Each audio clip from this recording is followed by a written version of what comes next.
the dealer used to say, "Oh, I have to call them and first see if they have it in stock. And then how much is shipping? And I need to get back to you on that." Well, today's world, the guy's going to leave. He's going to go out, get on his cell phone, look on the internet, and he's going to start to find it in probably a dozen places. And now you can confidently say, "Yes, sir, let me take your credit card. We'll get that directly shipped to your house. It'll ship out tomorrow. You should have it in 2 or 3 days."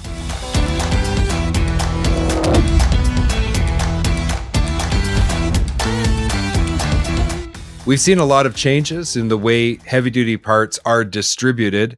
For decades now, the traditional distribution model has been the way that manufacturers got their products into the hands of end users through distributors and dealership groups. But technology is changing the game, and we're going to talk more about that today. I'm very happy to have my guest today. His name is Chris Bischoff. He's the President, Global Sales of United Pacific.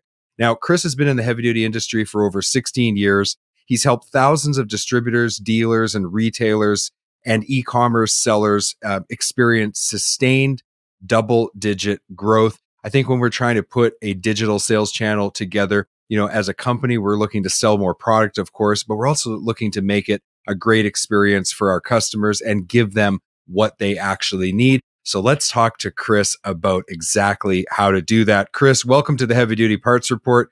So very glad to have you here, sir. Well, good morning, Jamie. Thank you for the invite. Looking forward to our conversation today.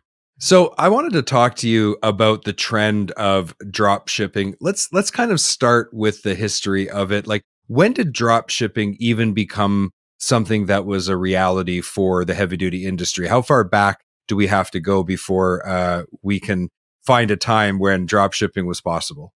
Well, it's always been possible. It's just historically, if you go back even 10 years in heavy duty, there weren't many vendors or manufacturers that really focused on providing that as a service. Drop shipping used to almost be taboo in that, dealers were expected years ago to have an AOR, area of responsibility, or some protection. Like, let's say you're in Atlanta, then you might be given a 50-mile radius in terms of that was your area. And, there might have been secondary and tertiary dealers set up. But one of the things to kind of protect dealers, it was kind of like, well, we can drop ship, but we really don't want to. Why don't you want to? Well, because often the dealer would sell to a customer outside of his AOR, and that created conflict. So the guy in Atlanta who had protection, well, he might be drop shipping or want us to drop ship to a customer in Columbus, Ohio.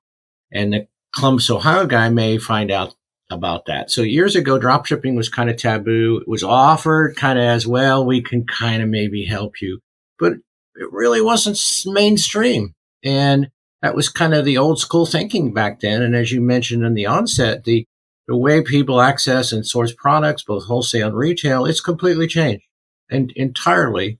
The web is exposing more and more people to products. So history, they say, always repeats itself. Well, in this case, I don't think this one's going to. I don't think we're going to go back to traditional distribution. We're going to have to grow and adapt to what's being done. And because of the wonderful thing, some people say it's not so wonderful, but the wonderful thing of the World Wide Web. So that's a little of the history for you.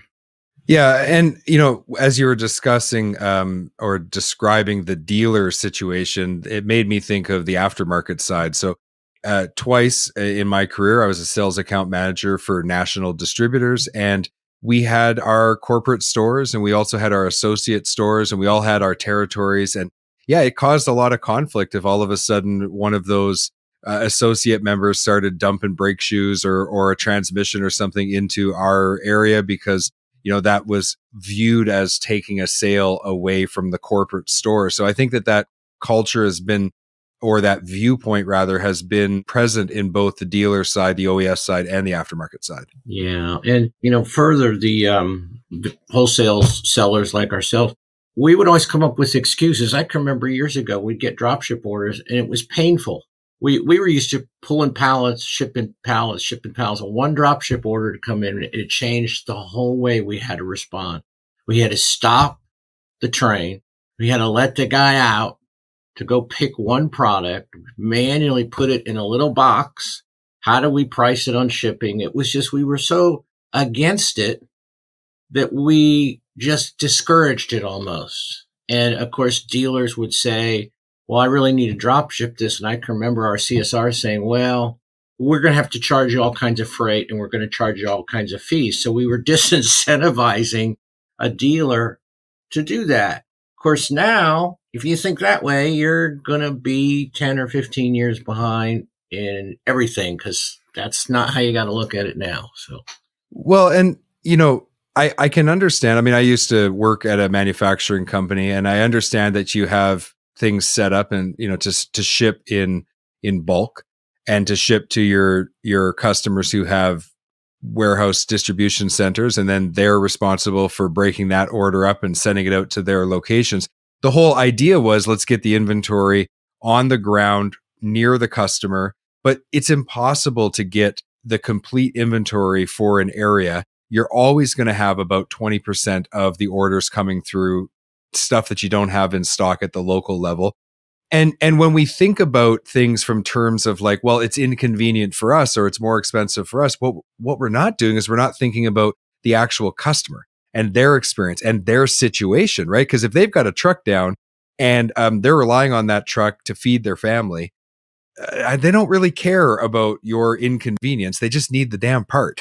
that's it. And, we've always worked through dealers. That's our the way that we want to continue to work in the future. That truck parts business, we're not retail. We don't sell direct. So as we were seeing more and more requests from our dealers to drop ship, we had to make a decision. Do we stay with the old way and kind of push back? Or do we try to figure out how to be a front runner and coming up with a new way to service that type of transaction we get with our dealers? So we started thinking about this about 7 years ago. And what it really meant was we had to modernize a lot in our fulfillment, not just an attitude change. That's where it started. But we had to be able to say, almost like, what if our entire business was one or two lines? And what would that look like? Instead of X number of transactions a day, now it's tens of thousands. We had to think about what would the infrastructure look like to support something. We're not there today, but as we are a leader in new products, we wanted to be a leader in fulfillment, and certainly in this program we call Assured One-Day Drop Shipment. And that meant a lot of money out. It meant equipment. It meant a lot of time. And what we learned, and through COVID especially, was people aren't love to shop on the internet. Now they're forced to be at home. So the internet sales for a lot of industries blew up. But, if we hadn't made that leap in our thinking, in our investment in infrastructure and automation, we would have not been able to capture the business in COVID that came in. And we certainly wouldn't be in a position for the future now to give our dealers what I believe is something that not too many people in heavy duty can, is 1 day assured drop shipping when they send an order in. Bear with me on this. Let's talk this through. I've got this idea, and thinking something through, like really thinking something through all the way through. It's actually a lot harder than it looks on the surface. So here's something I've been working on, and you tell me if you think this is right. We have the largest group of people in our population, the baby boomers. The youngest baby boomers are going to be exiting the workforce basically by 2030. There's less younger people than there are baby boomers. Baby boomers have 30 to 40 years of experience plus, and they're going to take that experience with them. So when they exit, especially this trend's going to accelerate over the next few years. The people left behind, the Gen Xers like me, the millennials, the Gen Zs, we don't have as much experience as they do. And there's going to be less of us. And what does that mean? Well, that means that we're going to have to try to get the same amount of work or even more work done with less people. My theory then, or my hypothesis, is that productivity is going to be the competitive landscape of the future. The company, the supplier that makes their customers and their customers' customers, because guess what? End users are in this exact same position, technician shortage, driver shortage, etc. The supplier that makes their customers more productive is going to win in the near future. And so any company that invests in that, in making their customers more productive, they're going to be in a position of strength going forward. Now, I haven't thought that 100% through. I'm still mulling that over. I'm still working on that idea. But does that resonate with you? Do you think I'm on the right track? Well, obviously, I think that's a really good insight that you have, and it kind of parallels how we've been thinking the last few years. Is everybody can sell on price, and everybody can sell on relationship, and I'm not saying those aren't important. They're very important, especially in a dealer wholesale pass through dealer model. But nobody ever talked about fulfillment. Nobody ever talked about the value proposition when you sell, including how quick I can get it to you. Or nobody even ever said how quick I can get it to your house. Jamie, I'm a baby boomer, and the way we used to go to work was to get things done. And we'd roll up our sleeves, go grab everybody, and we would just apply what we knew to managing the business and so on. And today you're exactly right. There's less people coming in that have got that experience, kind of the old school way of running the business. But what they do have is some great technical insights, great training in software. They grew up around the words automations and so on.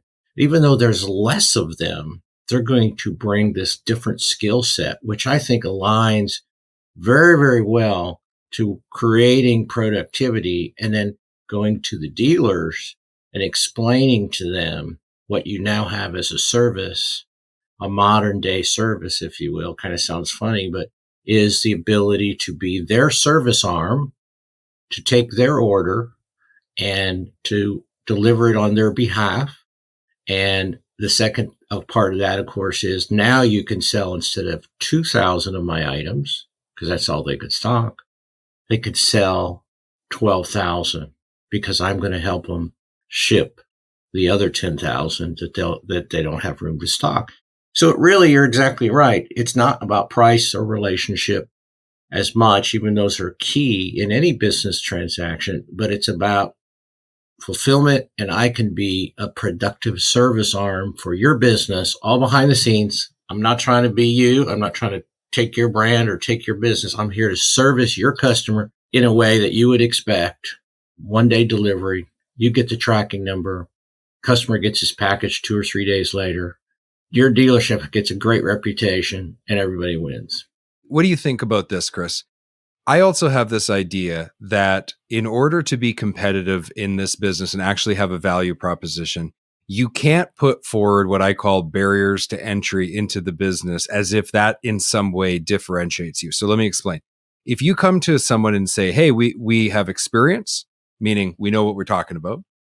We've got a wide range of inventory sold at competitive prices, and we've got great people that give good customer service. Like if that's your value proposition, well, guess what? That's everybody's pitch. And that actually isn't anything that, differentiated at all, because those are the barriers to entry in the business. Try being in the business and not having a competitive price, or not having inventory, or not having good customer service, or not having experienced people. Guess what? You won't be in the business very long, right? So those are the barriers to entry. So what I hear you saying is that this is an opportunity to leverage technology, make people more productive, and get more of the parts that the end users need to keep their equipment running and making money and keeping this great country going. Because guess what? Trucking's the backbone of society. This is a method where we can take the best parts of the traditional distribution model, keep those, add technology, and put forward a better experience for the customer, for the end user, which at the end of the day should be the name of the game for everybody.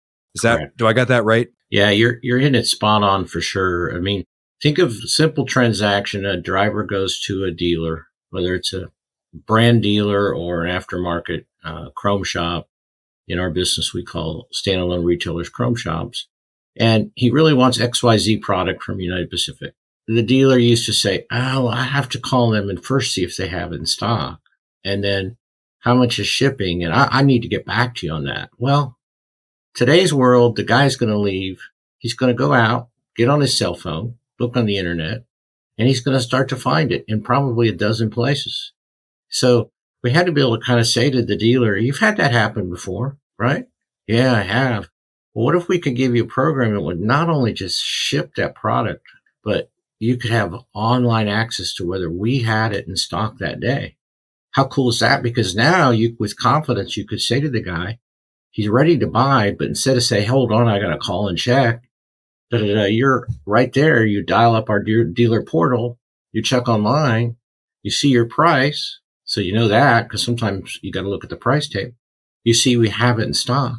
And now you can confidently say, yes, sir, let me take your credit card. We'll get that directly shipped to your house. It'll ship out tomorrow. You should have it in 2 or 3 days.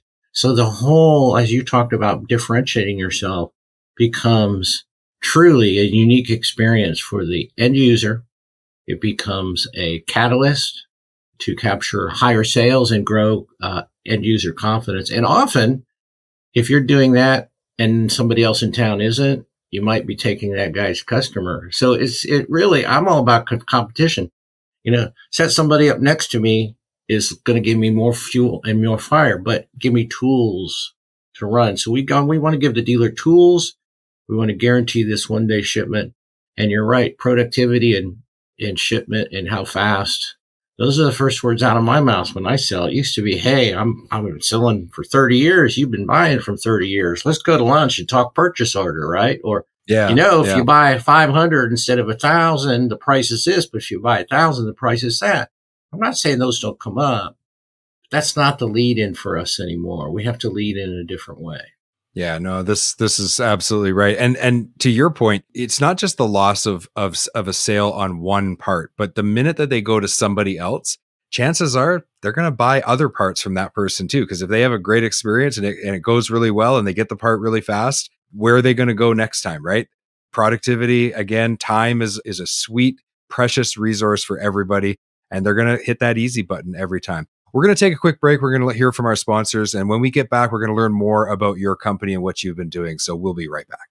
This episode of the Heavy Duty Parts Report is brought to you by Find It Parts, your ultimate destination for heavy duty truck and trailer parts. Discover a vast range of parts at finditparts.com. Don't spend hours a day looking for parts. Instead, visit finditparts.com and get them right away. Parts availability and quality have a big influence on fleets and owner-operators' total cost of operation. If they can't find a part, it means more downtime. If they install a low-quality part and it fails, it means even more costs like tow bills, hotels, meals for the driver, and lost revenue. That's why we recommend Sampa. They manufacture a wide range of advanced parts for commercial vehicles. Their website has an intelligent product search engine and broad coverage of suspension, steering, and fifth wheel components. Expect more. Expect Sampa. Visit sampa.com today. We're back from our break. Chris, great conversation with you. Before the break, we were talking about the trend of drop shipping, using technology, improving your customers' buying experience and differentiating yourself in the market. That's a really great conversation from a high level, but let's get down to some of the details. First of all, what kinds of products does United Pacific sell? Yeah, we are known in the heavy duty market as the chrome guys, if you will. It's, all the fancy bling bling, the fancy lights that you see. If you open up some of the trucker's cab, you'll see everything's got chrome on it. The toggle switches, the gauges, there's trim on steering wheel columns, there's colored steering wheels, there's all kinds of fancy shift knobs, there's little party lights that a guy can hang in his sleeper if he wants. There's exterior trims, stainless trims to make the truck look more hot rod-ish, or put stainless on it. I mean, it's kind of a subculture, if you will. I liken it to what Harley Davidson guys do. They like to individualize and personalize their bikes. Well, truckers, especially over-the-road guys, the owner-operator guys, they want to individualize and personalize that. I mean, their truck is perhaps a place they spend more time in than their house. And they want it to feel maybe like their second house. Heck, for some of them, it might be their first house. And that's what we've been doing for 40 years, is really focusing on chrome accessories.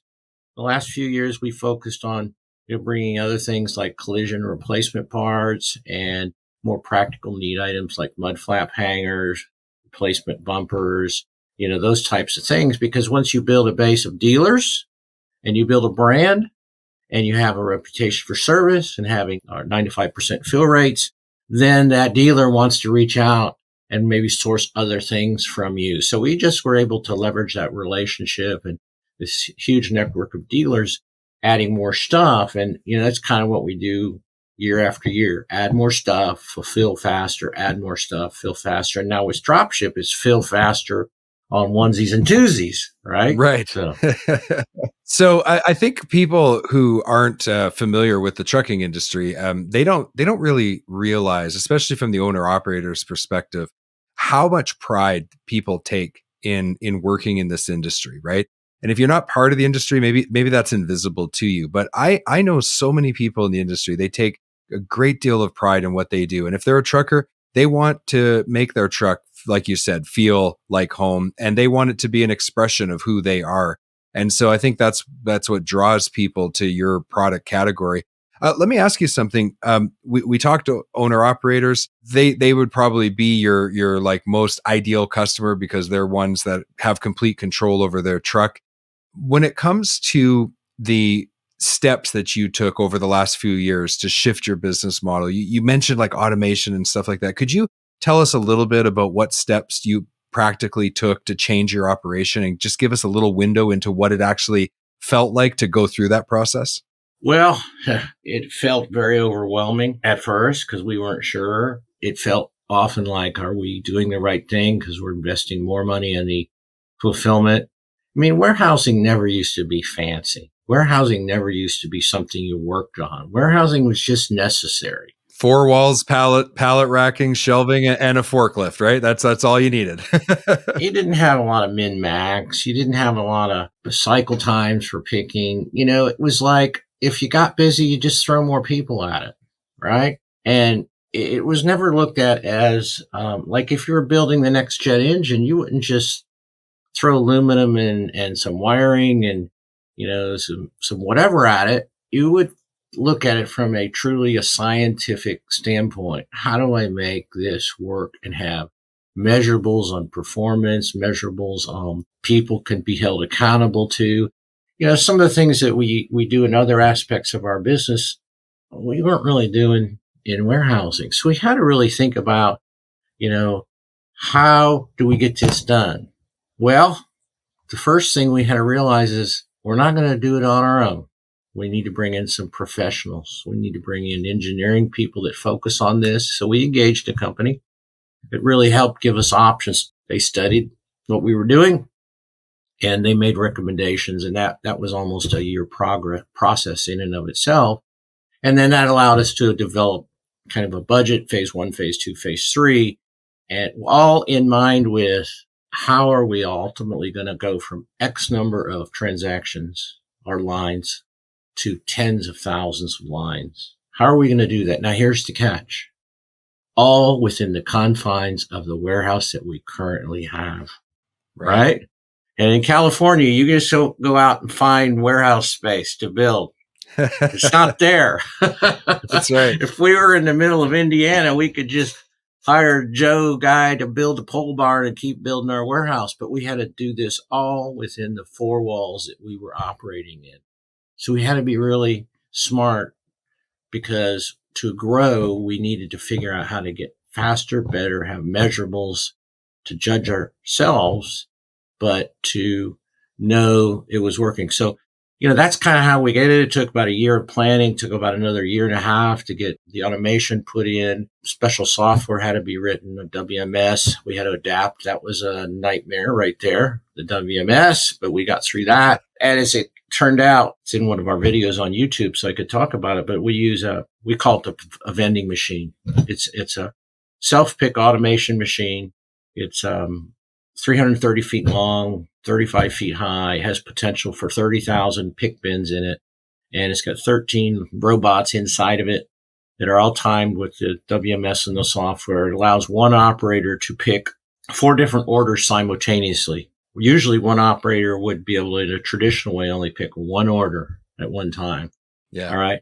And then the operator doesn't have to move. So you can remember, even to pick one order, they got to go up and down these huge traditional pick aisles, right? Yeah. And then look for the tag on the bin and hope that the stuff never got moved, right?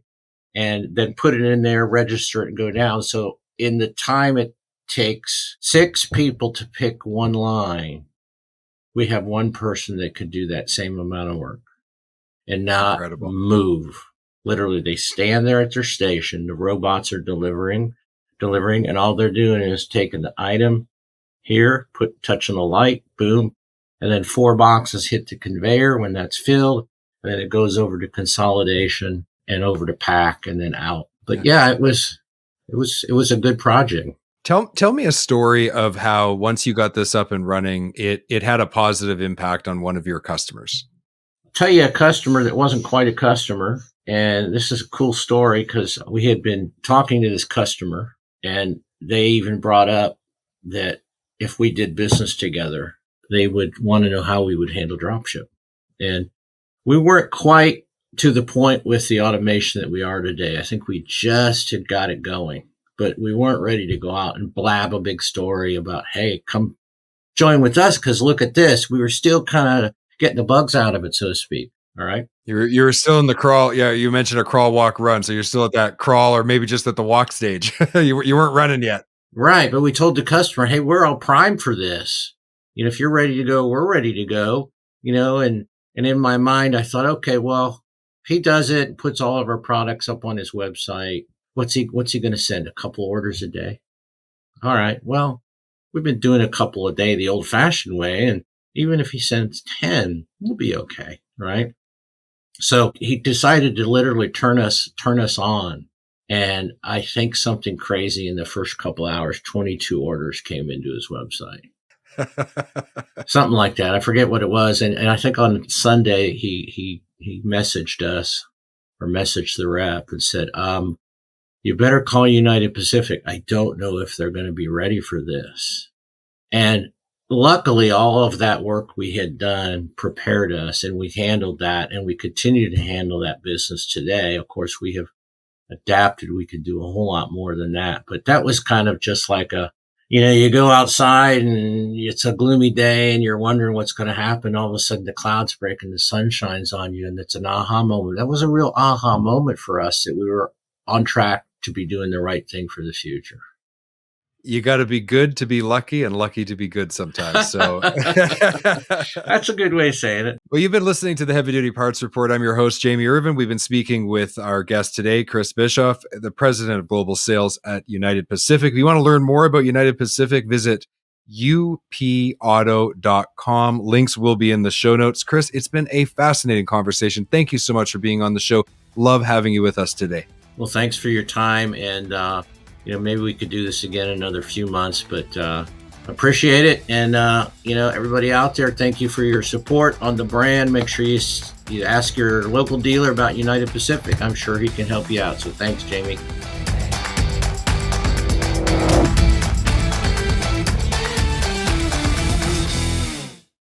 Thank you for watching this video. Click here to subscribe to the Heavy Duty Parts Report YouTube channel and click here to watch another great episode.